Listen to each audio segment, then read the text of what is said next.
Hi all, hope you are enjoying this health education course and welcome to week 6 of this program. Today we are going to discuss a very important topic on why you should absolutely avoid snacking. How many of us can honestly claim to ourselves that we are snackers? I was a snacker. I used to eat 7-8 meals a day roughly, but in the last module you just understood that what happens when you eat food, right? How your insulin levels go up and your body converts into a fat storing hormone. So similarly, I'm going to talk about snacking in this module and why you should say no to snacking. Now it cannot be 100% no, but the best part is that if you're mindful, at least you'll say that 80% of the times you'll avoid snacking. Most of us, I can tell you from experience, do things because we are not aware of them, right? Once the awareness kicks in, right, you are more self-conscious, and that is exactly what we want on this program, right? If you're able to see my screen, I am saying big food companies, no mention of any company. Big food companies are heavily promoting snack food. There's a whole new category of snack food, right? I remember like 4 or 5 years back, people used to snack, but there was not a category per se. So as of now, I see there are unicorns in this specific food category who are just manufacturing snack food which claims to be healthy. And I'm sure by now you are really smart enough to know that what is healthy and what is not healthy, right? The only thing that I've observed with a lot of snack foods is that most of them are really high on sugars, right? Either they are processed. If you remember what I taught you, toxicity lies in processing. Either it is that, or they are made hyper palatable by adding sugars which are not named as sugars. So the packet says 0 sugar, healthy, very good for heart, but once you turn the packet, you know there are names which sound a little fishy. That is where you need to catch these products and not consume them, right? And large nutrition organizations, I would say a lot of even medical professionals are saying that you should snack, right?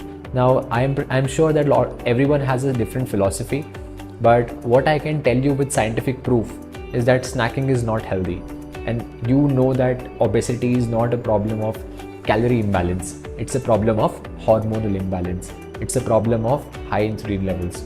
It's a problem of hyperinsulinemia. Now, more than the rise of snack food, I would also want to blame, or I would say the advancement of technology that we have in our hands. The access to food has increased. Most of the times, most of the people are not hungry, right? They're not hungry, really hungry. They just feel hungry. There's a very big stark difference between being hungry and feeling hungry. Most of us feel hungry because we are bored, right? We don't have anything on our mind. We don't have anything on our plate. Have you ever imagined like when you're on a very tight schedule, you forget to eat, right? Why is that? You just forget to eat. You don't feel hungry. You miss a meal, you forget to eat. That's it. Plain and simple. Because your body can survive, your body can fast. Your body has enough storage. We are just not allowing the body to use that storage and we're just cramping on the food. With the rise of Swiggy, Zomato, and now with the rise of open network of digital commerce, you will see the ease of access to food is more and more increasing, right? So basically you are competing. I will say we are competing against them, right? We are not, we are actually trying to fight the ease of access because things are so readily available, and whenever we feel bored or whenever I feel that we want to elevate our mood, we just go and snack. That is not the right way, right? So it's the idea is to be more mindful and understand what it does. The frequency, I will even talk about the meal frequency. I can clearly remember like 10-15 years back, food used to be cooked at home thrice a day at max, 3 meals a day. But as of now, when we talk to people, we find out that people are not having 3 meals. People are having 4 or 5 meals, right? A meal does not mean a full meal. Anything that you eat that spikes your insulin is a meal. Even if you're having a handful of peanuts, that is also a meal.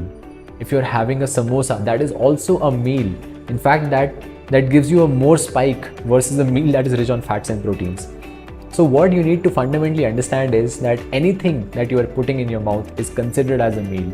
So when you eat, when you snack, it's a meal, right? And when we do that, when we consume so many meals in a day, our body is just not able to cleanse itself. We are not allowing the body to balance its feeding and fasting. If we are not able to give body that time to reset itself, it will be a big problem, and the result will be hormonal imbalance, obesity, and multiple chronic conditions like diabetes, PCOS, etc. Right? Let's see that what happens when you snack. On the left, you see a graph where the person is not snacking.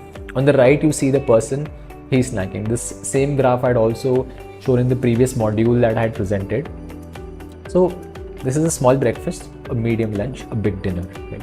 So only 3 spikes, which had periods of low insulin. So 3 meals a day, 3 insulin pulses, no snacks, no insulin pulse. Here, if you see, there are 3 meals, and between those 3 meals, there are also 3 snacks. So 3 meals a day, 3 insulin pulses, 3 snacks, 3 insulin pulses. Now, what does that actually tell us? This means that whenever your insulin levels are high, whenever your body is high on insulin, it will not burn fat, it will keep on storing fat. And if you're consuming snacks that are packaged, that are high on sugars, the spikes would be even more. Here in the diagram, the spikes are a little low. If you're consuming more sugary or more processed foods, the spikes would be further higher. And if the spikes are higher, the body will keep on storing more fat, right? Higher the sugar content in your food, higher the insulin pulse, and lower the satiety. Have you ever noticed that when you eat a samosa or a kachori or maybe any sweet, a cake, a small muffin, again after 1 hour you feel hungry? Why does that happen? Because your sugar levels go up and they rapidly come down, right? That is when we say the food is not satiating. On the contrary, if you eat paneer or if you eat chicken or if you eat eggs, you'll not feel hungry for the next 3 or 4 hours easily, for sure, because the food is very satiating. It makes you feel full. That is the role of fats and proteins, right? So I hope you understand that when you snack, you are stopping your fat loss progress. Now, I'm not saying that you should be absolutely zero snacking. Go for healthy snacks. There are a lot of healthy options available. There are tons and tons of healthy options available. You can pick up nuts and seeds. You can pick up lotus seeds. Pick natural foods. You can pick up berries. You can go for a plant protein smoothie. All these are good snacks. They are good for your body. They are healthy. They don't lead to insulin spikes. But the point is that whenever you eat something, that's the bottom line. Whenever you eat something, your body will stop burning fat and it will come into the storing mode. So the best way is stick to 2 or 3 meals a day. Plan your day with the coach. Plan your day with your mentor and tell him if you are snacking. Be very open, because the entire effort of this program is for you to achieve your ideal weight for your overall well-being, right? So just to give a quick recap, best possible case, don't snack. If you want to snack, go for healthy choices. Snack foods are mostly processed. Any snack food is a full category, as I was mentioning. So a lot of companies are claiming to be healthy snacks, but there is no such thing as healthy snacks. Sugar is added in mostly all packaged foods. If they're not adding sugar, they must be adding monosodium glutamate, MSG, or different forms of ingredients to make the food more hyper palatable, so that you don't stop eating and you are more addicted to them, right? So the bottom line is, don't snack. If you want to snack on natural, homemade, fat and protein rich foods. Nuts and seeds, yogurts, plant protein smoothies, vegetable smoothies, these are your best bets, right? So I hope you're enjoying what you're learning. If you have any questions, you have a mentor, you have a person who is just a message away, do trouble him and get bio.